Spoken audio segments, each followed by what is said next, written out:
It's cold. Hmm. And with you mentioning what you said about rationing heat, I'm rather concerned. Yeah, that's still going on. Uh, hmm, yeah. Yeah.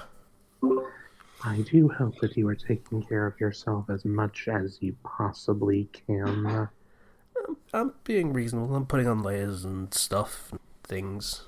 I did say I might be sick by the time we do this. That might be true. I'm not entirely sure, but my nose is a bit stuffed.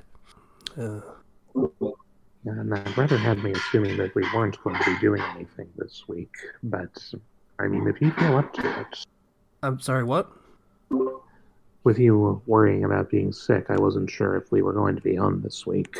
So I Eh, suppose it's reassuring that you feel up to it. no, I'm good. How you doing, Hmm. Zero? You good? Um, Better. I actually have a voice this week, so I mean, Yeah. that's good. I was super sick last week. Yeah. Voices are useful for this sort of thing. Also, I started recording like a second after I joined the call, so you know. Yeah, I very figured. nice. Oh man, I have had a very nice break from not having to teach children, but now it's over. I have to go teach them tomorrow, Boo. which I mean, I love my job, but man, it's a few more days. Yeah, it's always the way, isn't it? You just want a little more. You can love you can love something and still have it be exhausting. Hmm. Well, If it makes you feel any better, the kids think the exact same thing, except change days to weeks. yep. What this break has been good for is like going through my backlog of games and stuff that I haven't really gotten a chance to play or beat, Hmm. including some very, very old things that have been in the backlog for a long time. Hmm. Like, I actually went and beat Hyper Light Drifter for the first time, despite owning it for years. I It's a don't good even game. particularly know what that is. I have heard it so many times, but I assume you drift on light and it is hyper in some fashion. Um, well, you have a sword and you have a gun and you have a dash and you go around Is it the light that's explore. hyper or is it the drifter? That's an ambiguous adjective right there. I think it's referred to the fact that you can chain your dashes, which look kind of like a little bit of light with how stylized they are, Mm. and you chain them together really fast, and you can go really fast, and you can drift, Mm. which can also mean that if you're doing that, you will fall off ledges and such. So probably not the best to go drifting in Hyperlight Drifter, funnily enough. But I think it's referring to the fact that the character is a drifter, and um, it's a story that's told entirely without dialogue that you can understand. Oh, so it does It's a uh the Banjo Kazooie thing. Yeah, Yeah. and it's a lot of visual storytelling Mm. basically, and I really enjoyed my time with it. It was a fun game. You unlock the different weapons from like beating the different bosses, and um like it's a little bit Souls like in terms of like how you're navigating through this, but the way it works is as you like hit enemies with your melee sword attack, you then gain ammo that you can use to shoot, and your gun's better because it's obviously safer distance and everything, Mm. and stronger in most cases. So, had a lot of fun with that, and that's no longer on my freaking backlog forever. I Yeah. also cleared out another huge thing on my backlog, Baldur's Gate 3, That is a finally. huge thing. For the longest time, I was like near the end in Baldur's Gate 3, and I just couldn't will myself to finish it because it's such a huge time investment to do anything in that game. Like you sit down and be like, I'm going to do this one thing, and then 3 hours pass. And you're like, oh, okay. I might have done more than that one thing, or not even completed that one thing left. But boy, oh boy, is it dark out already? Hmm. Absolute time vampire that game, just like normal D&D, where you need a ton of time to get anything done. But I have completed that game for the first time finally. It only took me like a year, and that's a good game. I don't see myself replaying it, although there are tons of mods that they have with a mod loader built into the game. So you get like different classes and features and stuff to adjust your replays and whatever. Hmm. So that's fun. if you want to try a entirely different build mechanically. But yeah, no, like those two were the big ones. The other one was Muv-Luv Alternative, and Okay. that's kind of an oldie. Oh wait, is that Uh, that visual novel that is like it's all nice school sim in the first one, and then the second one is suddenly Gundam or something? yes, Yeah. yes. An Alternative is the finale of the trilogy, and that was a really good story. Like genuinely, I was super like invested in that, despite the fact that I've not played the original in forever. I was able to get really right back into it in terms of being, invested and into things Hmm. and to the characters and the setting. Because the setting is like the absolutely most dire. Like, there's a race of aliens that have invaded the Earth, and not only do they outnumber us, and not only have they killed like 7 billion people, like it's like the entire world population is reduced to 1 billion. Um, and that's in a state where that could go way, way, way lower at any given time because there's these endlessly pouring out monsters that not only don't view humanity as life to begin with, because they believe that carbon-based life forms cannot exist. Um, they also evolve endlessly regarding to how we kill them. So, like, we're getting super limited on the methods we can use to destroy them. So, alternative is, although it's like the end of the trilogy, it has a very weird setup because like you mentioned before, in the original it's like a haha school rom-com thing, and then the next one, the main character from the rom-com wakes up one day and he's inside his house and everything outside is destroyed, and the world has become like he slipped into an alternate version of his reality, basically a parallel world. And in this one, it explores the concept of every time he dies, he goes back to that same point, and so he's been living through loops after loops of seeing the world end over and over and over again. Hmm. And this is the one where it's like, okay, we have to make this plan called Alternative 4 succeed. This has to be it, because Alternative 5 is 100,000 people leave the Earth and then bomb the rest of it to nothing. That's their final plan. Is we're just screw the Earth. We're going bomb what remains, so don't come after us. And so that's kind of the tension of trying to make that particular 1 in a million plan work before like it would normally get canned like partway through the story in Unlimited, which was the previous one. Yeah. So yeah, no, I was really invested in it, and then after beating it, I proceeded to then buy two more Muv-Luv spin-off things. So they hooked me. I have heard less good things about spin-off stuff of that series. Well, Are they any good or not?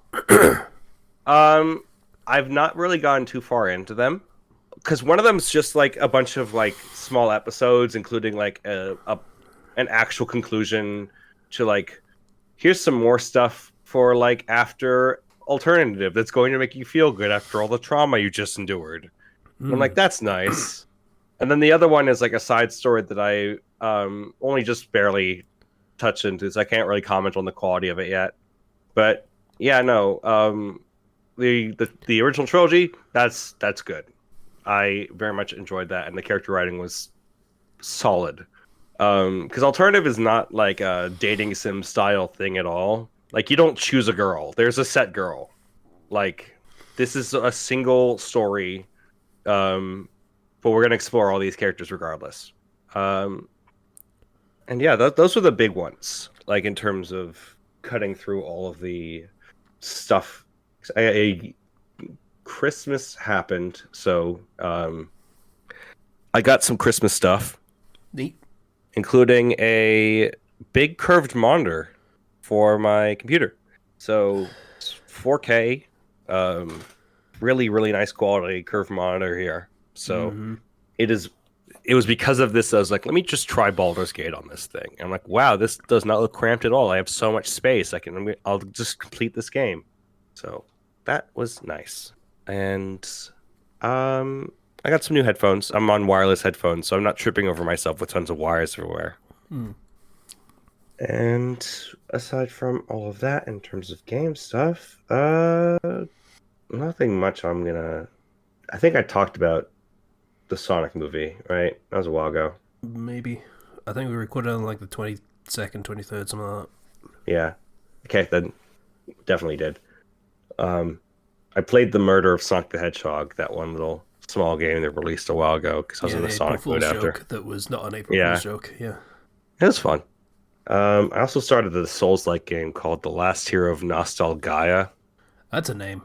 Yes, it's a comedy Souls-like, where your character is literally just a bunch of pixels that are slammed together, and it's like, oh, error in the character creator. Well, go out and do stuff, I guess. Go die, probably. And so it's like Dark Souls 2, only it's intentionally a joke. Yes. The narrator is particularly aggressive towards you for being a bundle of sticks, essentially. That's a choice that says there is a hidden insult there that I will not speak, and that's not that. I don't want to assume that, but you know. I would just say look into it because it is a fun game. It does feel good to play. Like it's a good Souls-like. Like I was immediately like feeling all my muscle memory like kick in, and I was like, okay, yeah, no, this is good. And you know, as you get items, items have their own memories, and so if you go to specific locations, you can restore the memories of items to make them go from like simplified 2D items to like fully rendered, like higher quality 3D items. That vaguely reminds me of Code Vein.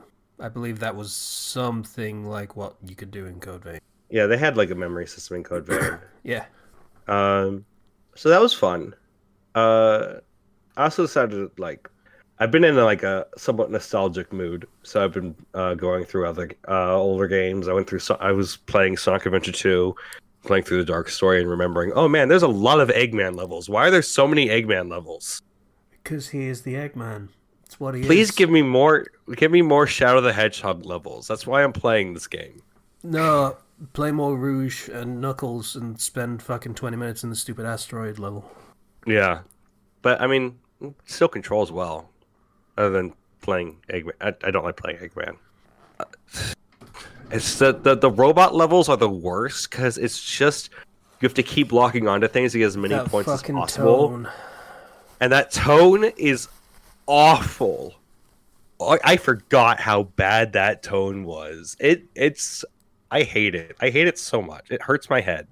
And you know, the other game I went back to was I went and had bought and started playing through the Master Chief Collection. Playing through some old Halo. Etc. Yeah, and that feels like coming home. I'm happy with that. I've just been in a good old like let's go back to some of the old games. Let's even load up the frickin' N64 Switch online thing. Try some Ocarina of Time again. I'm go like back to the 30, classics. I have to live in nostalgia now because that's what 30-year-olds do. I'm 29. I'm almost 30. You're I might as well go 30. back and experience. Basically 40, really. Yeah. Shut up! I'll kill you. But you know, game stuff aside, I had the Christmas stuff happen. It's a good time, lots of family over, good meals.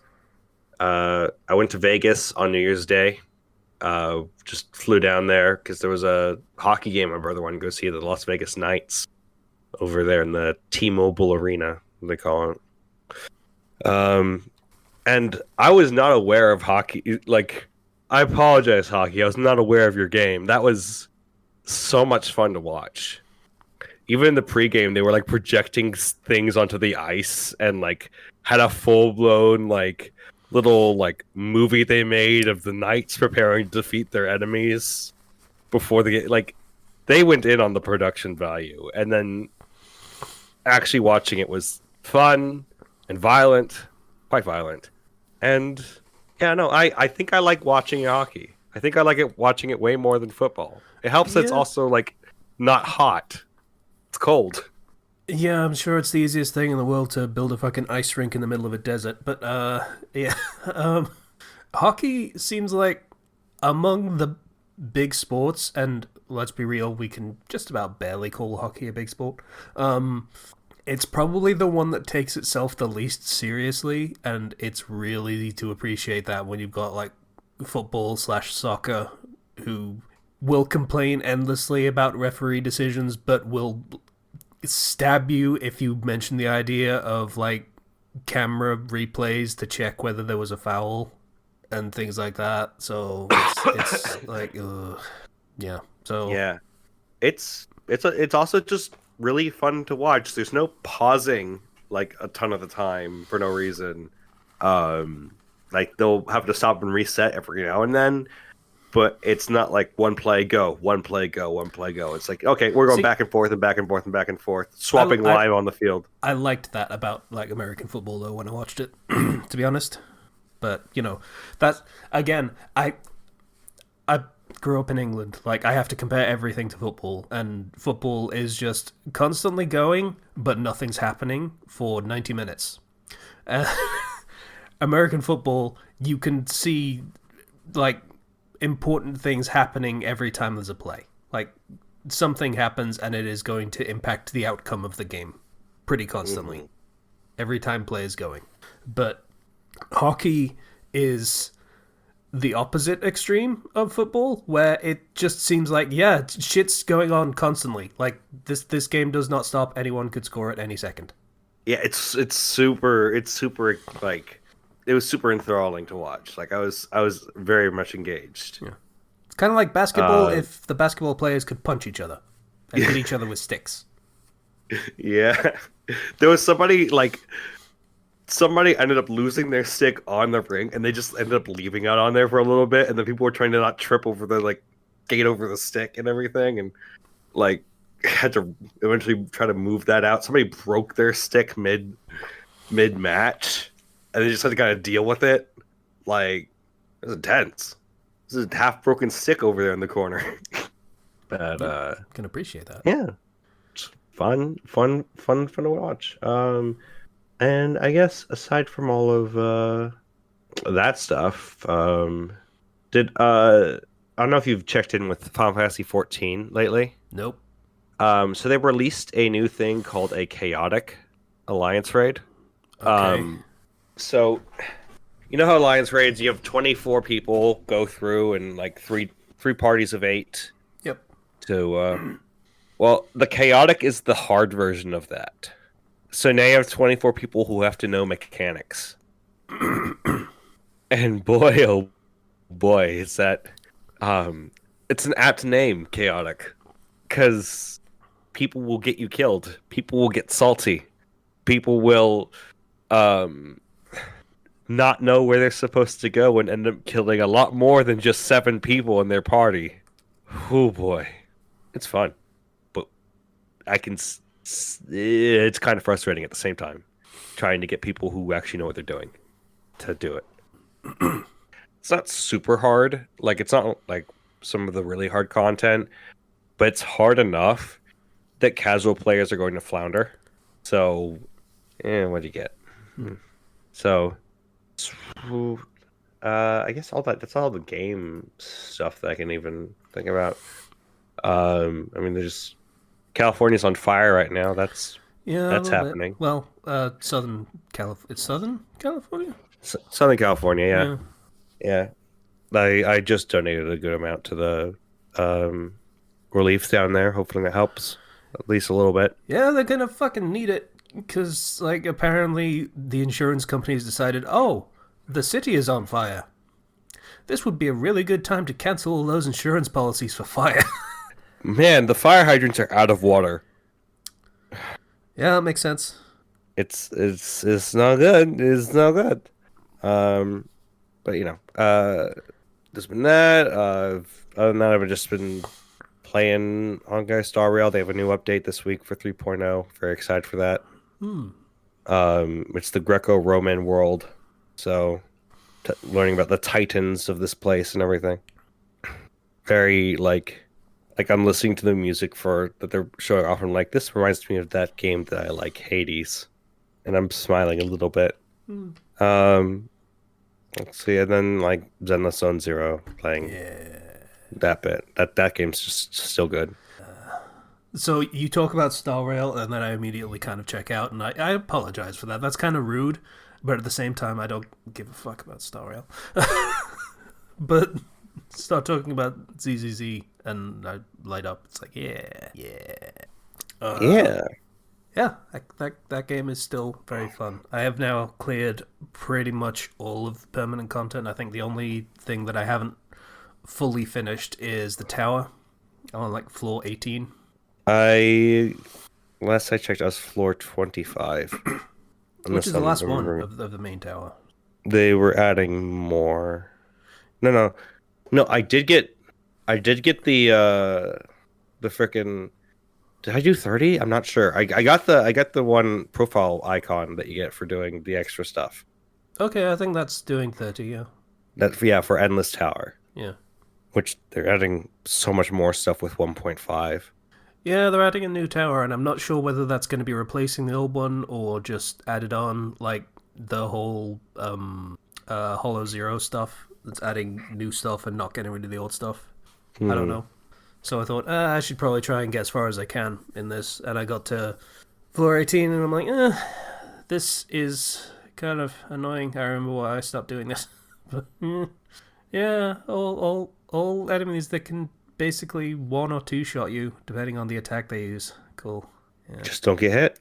Yeah, just don't get hit. Oh, that's all. It's great when they don't have tells, like fucking the copy of Jane or whatever. Just remember what the moves look like. Oh yeah, the moves where she just flashes about for 3 seconds straight. There's a tell there, I tell ya. Yeah. Yeah. But I'm looking forward to stuff that is in the next patch. I am always curious how a fishing minigame is going to play out, and and they have Fall Boo, Bang Guys. I'm excited for that. We're gonna call it. I'm so excited for this freaking little Fall Guys thing. Go for it. Thank you. I'm happy. This is what I wanted. I want Bang Boo plushies. I just do. I want all of them. Yeah.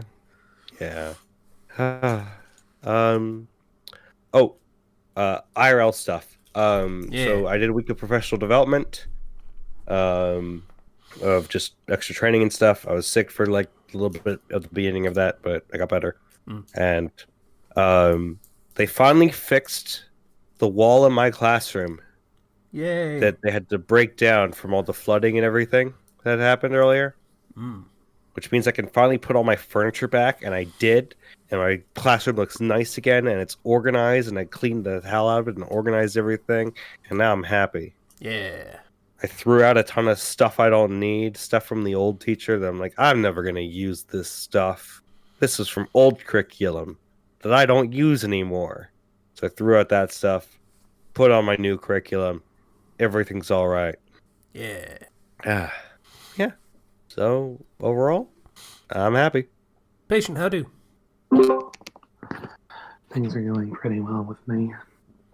You've heard me grouse a couple of times about my work and how part of me was hoping that I would get reassigned to the branch that was literally right next door to me so I could walk to work. Well, guess what happened? Well, it would be nice if that happened, so I'm going to assume they shut down that branch that was right next door. That's amusing. No, I did in fact get reassigned to that branch. Yay! It was because both of the tellers at that location have resigned from the company. So I'm presently the only dedicated teller working at that location. But still, I'm there now. Going to save me a lot of gas money and give me an excuse to get some nice exercise in by walking to and from work every day. Yeah. Good stuff. That'll be good. Yeah. And my new boss is pretty, he seems pretty reasonable. A strict but fair kind of fellow. Cool. With a good sense of humor, too. It's going to be my first time with a male supervisor at this place, though. And I've been mostly working under women, is what I meant. So, I don't know. Aside from that, I've been dedicating the better part of the past couple of weeks to Metaphor Fantasio. It's quite fun. And all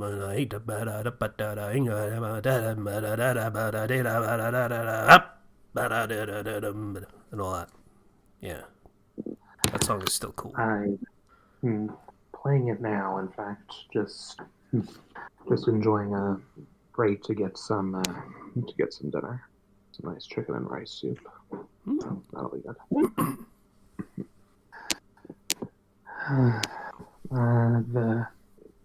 The weather is chilly where I am now, but it's still staying above freezing.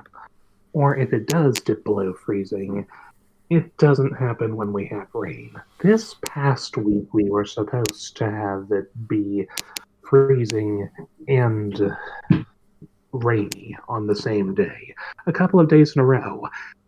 That didn't happen. In this kind of environment, if everything ices over, everything closes, and we still get paid. So I was hopeful. So yeah, I was wishing for a snow day like he was one of Zero's students. Yeah. Well, there were plenty of students around here who were expecting it too. And I'll keep hoping for one. Alas, I know that it's not likely to happen until February. It's always in February. 1 second. Yeah, just I can now imagine just like an army of kids trudging their way to school. Just like we were promised like glory and we were denied. Yeah, pretty much. That's about how it played out. And I don't have a whole lot to talk about besides that. It's mostly been just work and metaphor for the past couple of weeks. Okay. I don't know whether that means he's done or not. Yeah, at this point I am finished. I mean, I could ramble on a bit more, but I really don't have anything else to talk about at the moment. Yeah, I just kind of thought I'd check because you seemed like you were sort of in the middle of something, so I didn't want to just like assume, oh, I could just continue on. Like I said, was in the middle of preparing dinner, so just needing to use sounds. Yeah. So, Patient mentioned the weather, and Zero also kind of mentioned the weather in that whole fire tornado that like burned down half of Los Angeles. Yeah. So, it was mentioned at the top of the podcast that I am rationing heat right now. This is going to be a saga, and I do not enjoy retelling it for like the 5th time. But, you know. So, on, what was it? Friday night, Saturday morning, it was like 2 a.m.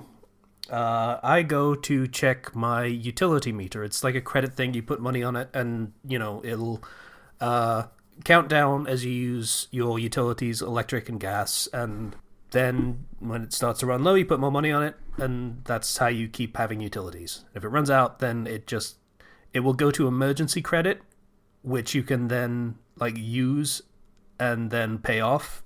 It's just like a last second, oh shit, I need to get like credit put on this. But if that runs out, you are shit out of luck. You have no utilities. You need to fix that. So I look at the meter, and knowing that I have about £30 on electricity and like somewhere between 10 and 20 on gas, I am very surprised to find out that I am on emergency credit for both. This is very strange.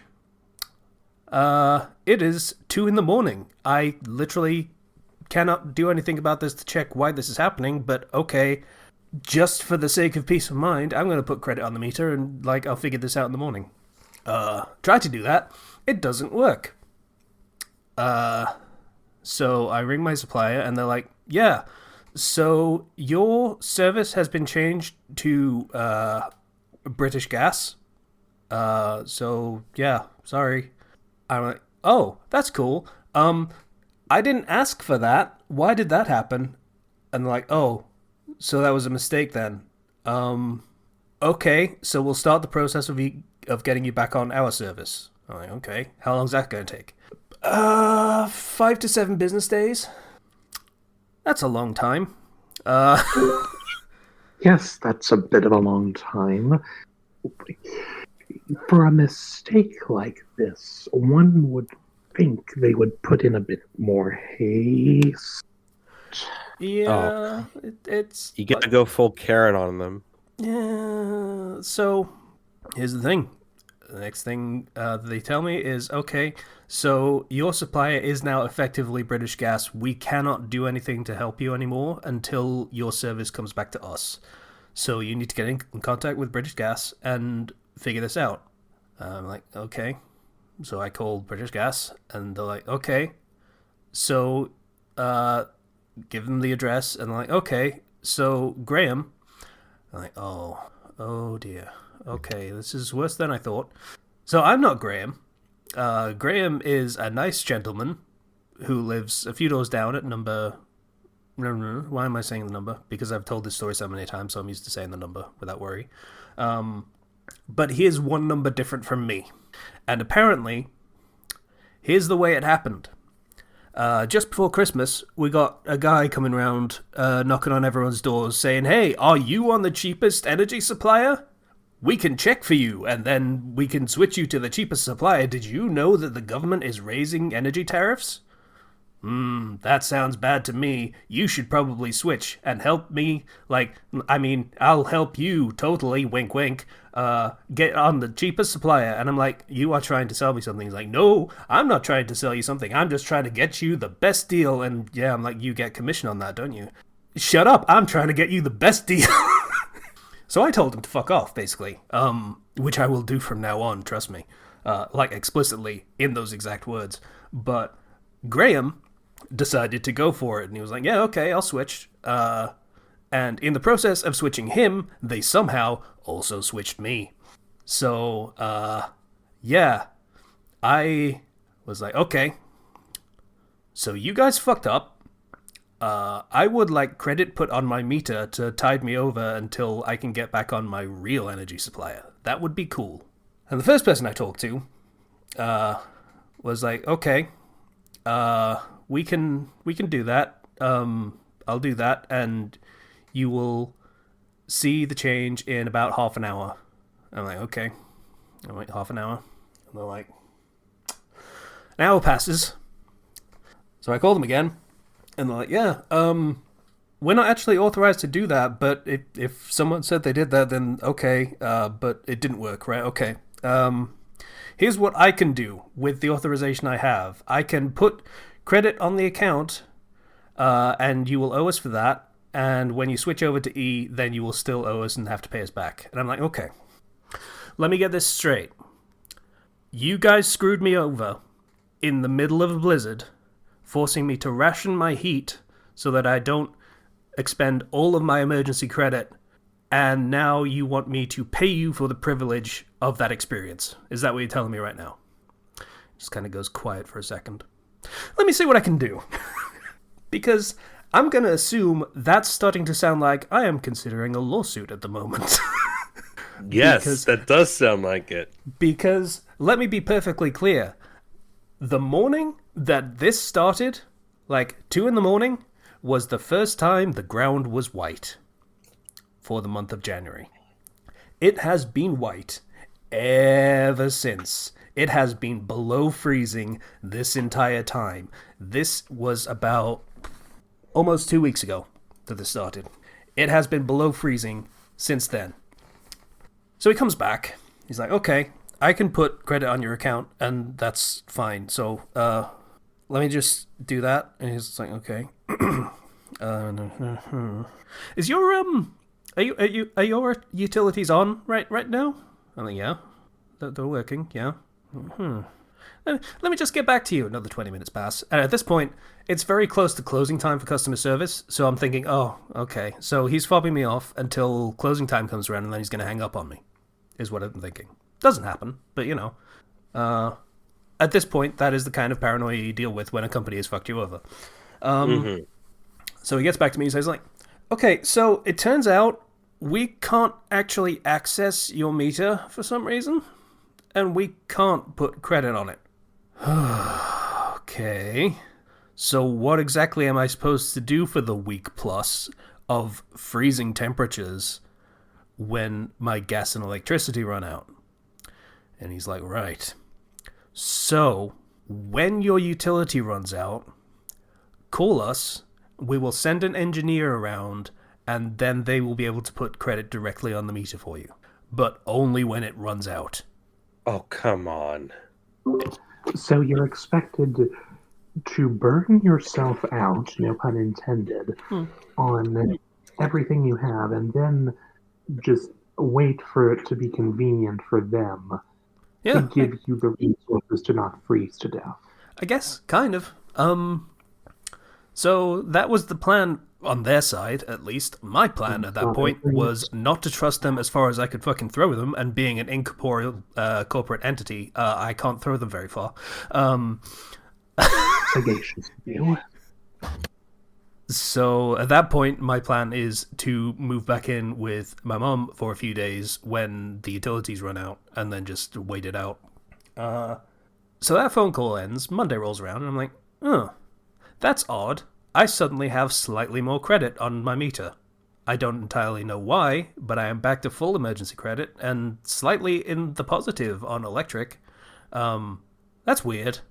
I'm not going to spend an hour on British Gas customer service trying to figure out why that happened, and I don't especially want to give them credit for doing that when they have explicitly told me they literally couldn't. So I'm just going to take this as a win and just kind of roll through with that. That's fine. All right, it makes it slightly easier. That happened twice, about when I hit like £5 on emergency credit for gas. So that's kind of nice. When it was getting to the point where I was starting to get worried, it would just sort of add an extra few pounds. So that was. However that happened, it was very appreciated. I'm worried I'm gonna get an angry letter from either British Gas or the government saying, "Hey, pay us for the money we gave you." And I'm like, gonna see how that plays out. But apparently, I will get my proper supply back on Wednesday.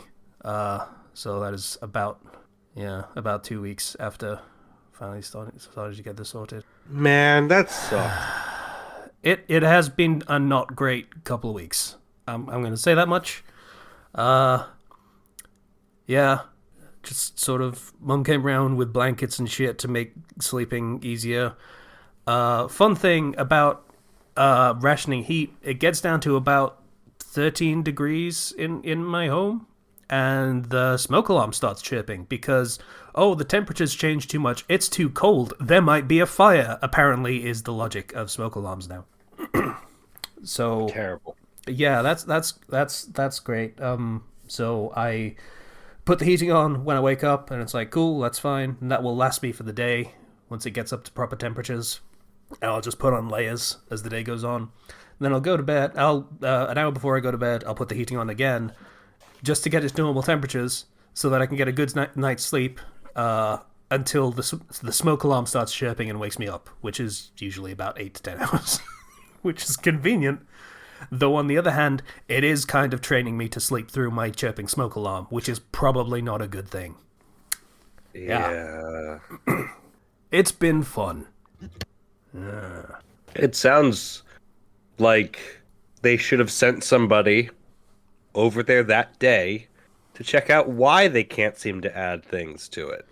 That would have been nice. It also probably would have been a greater expense for them to send someone around, a contractor, to do that.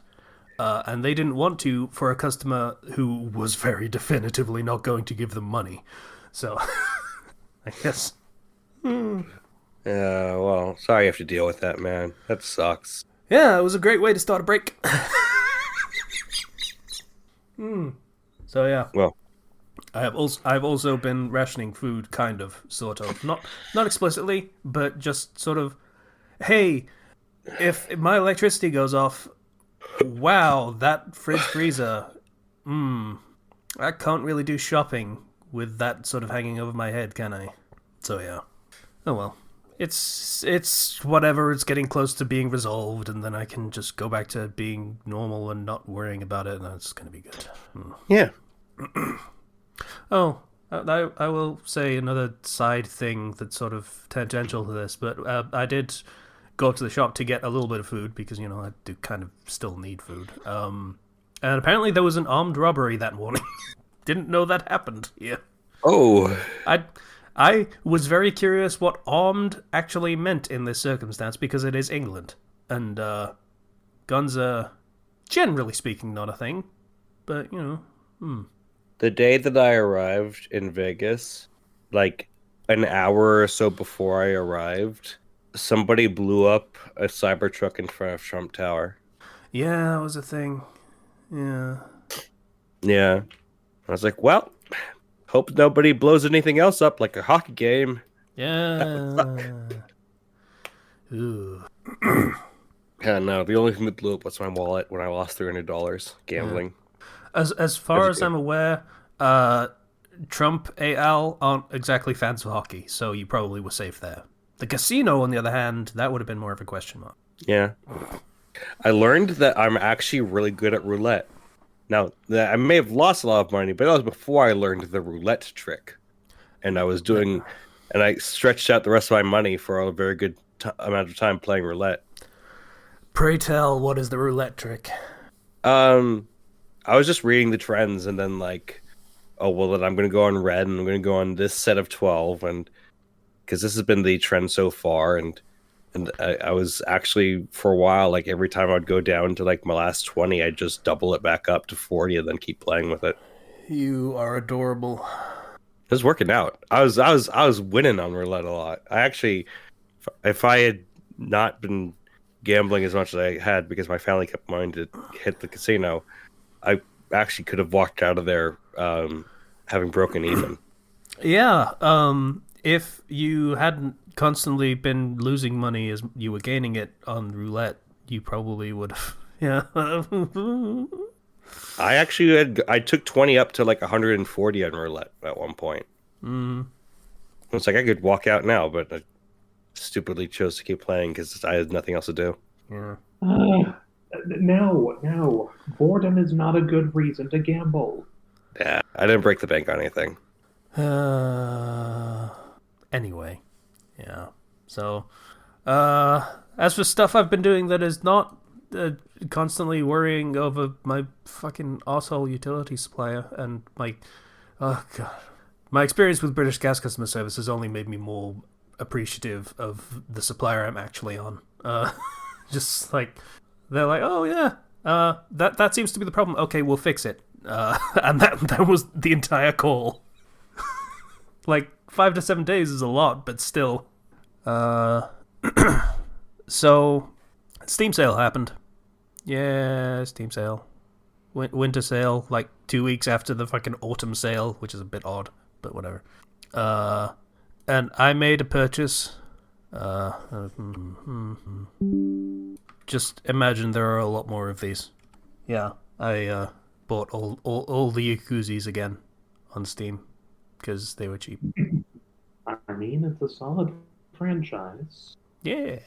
And I'm certainly not innocent of buying the same game again on different.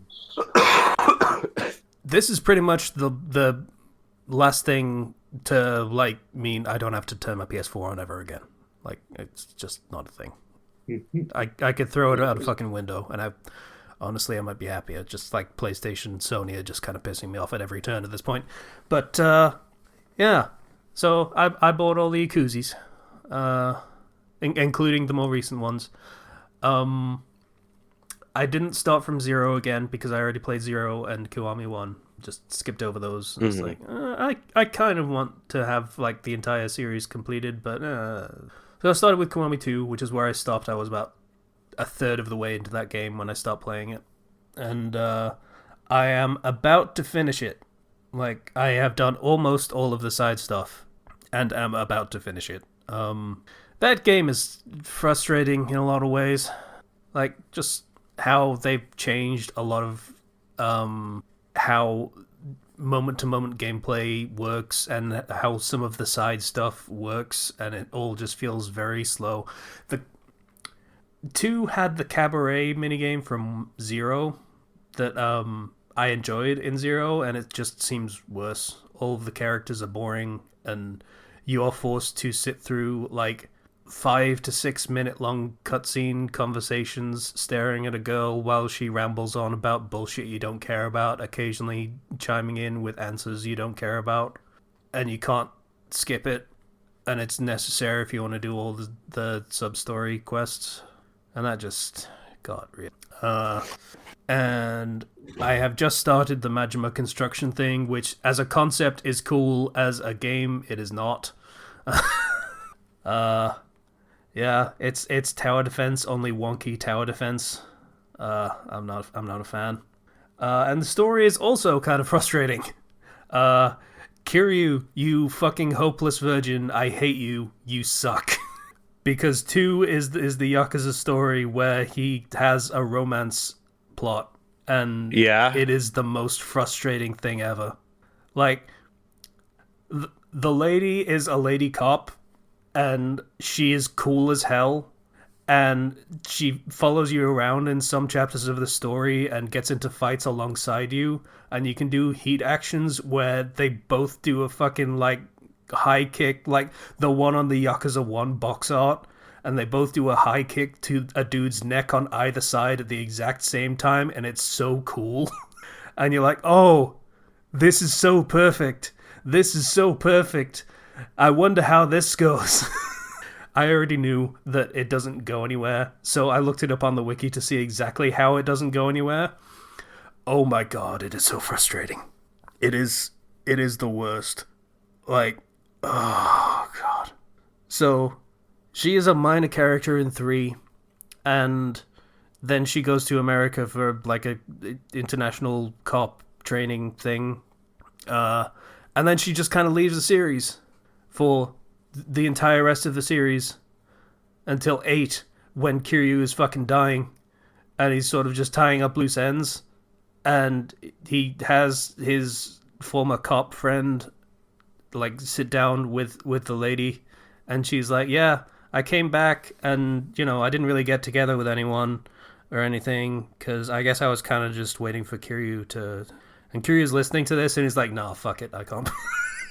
I mean, in fairness, he's dying, but still, like, I hate that. I hate it so much. Yeah. I need to... I have Yakuza Like a Dragon. Yeah. And I haven't even, like, loaded it up properly yet. You should. Like, of the series, I watched the Let's Play of 0. I played Kiwami. You watched the Best Friends play 0, didn't you? Yes, I did. Yeah. And I played Kiwami. But I get so sidetracked with all the side stuff that I end up not completing it. Yeah. After this one, I have changed my policy of like I went all out trying to do the full completion list on everything for 2. It has not been worth it at all. Yeah, no, you won't complete the game. So at this point, I'm like, okay, from now on, like in fairness, it's like 3, 4, and 5 are the remaster ones, so it's like whatever. But so I'm just gonna be like, okay, I'm gonna try all the things, and if they suck, which they very well might, then I'm just gonna skip them, and it's fine. I'll just go through the main stories and get to 6 because 6 look cool. Apparently that fucking tower defense thing is in 6 as well, but I can skip that quite comfortably. Like that whole concept is really neat. Of like, hey, you've got to do tower defense, and your towers are the fucking Japanese pro wrestlers. So you've got fucking God, what's his name, Okada, and that Tranquilo dude. I've forgotten his name. I can't remember. But yeah, that whole thing is kind of cool, and like they have their likeness in there. So you get, I wish I took a picture of it, but my team has like one Yakuza boss from one of the sub stories, and he's just standing there in a diaper because that's what his sub story is about. He's into some stuff, And he's standing there next to fucking Tranquilo, and it's just like, oh god. I wonder if this guy knows that you can do this, because I don't know how he would feel about it. It's a cool concept. It sucks as a gameplay mode. It's like awful. Yeah, and then I get to 7 and 8, which both seem really cool. I am kind of into the idea of a very different gameplay style to the beatdowns that you usually do as Kiryu, because they can be a little tiring. And then there is the video that is kind of taking the internet by storm a little bit, with a little bit of astroturfing, but also a little bit of holy shit, people are really into this for good reason. And that is Yakuza, Like a Dragon, Pirate Yakuza in Hawaii. Which they dropped a new 12-minute trailer for a day or two ago. Wow. They have decided to eat Ubisoft's lunch and dinner and also breakfast the next morning. That game looks kick-ass. It just does. Like, the amount of stuff... They have completely lost grip on what reality is supposed to look like. Majima can summon shadow clones now, and also, like, sea monsters and a giant monkey. Also, he can put lasers on his ship. Yeah. I want that game a lot. I want to catch up on this series and just have the context for me to just enjoy that game to its fullest. That is what I want to do now. I mean, never underestimate rule of cool. Yeah, that's... In fairness, as far as I'm aware, Yakuza 6 did establish that sea monsters do exist in the setting. There is a fishing minigame, a deep sea underwater diving fishing minigame in 6 that has like sea monsters in it. You fight them. They have boss music. So, rule of cool is definitely a thing the series lives by, and it has yet to go in the direction of Saints Row, where they just like floored the accelerator, just didn't slow down in the slightest, and just ramped up way too fast. Had nowhere else to go. This might be ramping up a little bit fast, but I'm fine with, like, we're at 12 games or something now, so I think they've earned it at this point. Probably, yeah. Yeah. Fuck it, I'm probably gonna buy that game as soon as this fucking recording ends and just have that ready on lock. But yeah. But yeah, I think that's pretty much all I do. I've been writing and reading elsewise, and that's not really stuff I'm going to talk about on the podcast, because we know what I'm about. So, in that case, can you go through the Patreon? Yeah. Thank you to our last recording was patrons. December, so yeah. Thank you to our patrons: Nico Gearth, James MacArthur, Ryu Hitsia 21, Vale, Greek Guy, Ethan F, and the Crossbrain. Thank you very much. Yeah. That was weird and watery as a cheer, but yeah. Watery cheer. Feels good to record again. Feels good to do something that's kind of normal and like not worry about the stupid shit again for a little bit. That was cool. I'm just excited because Honkai Star Rail 3.0. I've been waiting so badly for this. The new planet. Yeah. And now I'm immediately going to change the subject, so I'm kind of wondering what they're going to do for ZZZ. The 1.5, 2.0. Oh man, every patch has been filled with more and more stuff. Like ZZZ is just nonstop impressing me. Yeah. Crazy. 1.5 has like a dozen events planned for it. It's kind of crazy. Yeah. I'm excited. Yeah. Good stuff coming out. I'm happy. Yeah. Video games. Excited. Video games. Yeah. Yeah, I still have a bunch of gift cards I need to spend anyway. So I have like a ton of Barnes & Noble's gift cards. I'm going to buy some books. Book shopping. I'm excited for that. Yeah. My mom's actually going through the loft at the moment of just... My dad, when he was alive, he had, like, my original birth dad, who passed away, like, 20-something years ago. he had a bunch of really, really, really old books, and just kind of that was his thing. Really, was just buying really, really old books, and so we've got a bunch of really, really old books in the loft. So she's just sort of bringing them down and sorting them and seeing whether they're worth anything. So that's been a thing she's been going through for the past few days. Apparently, she's found some things, so that's cool.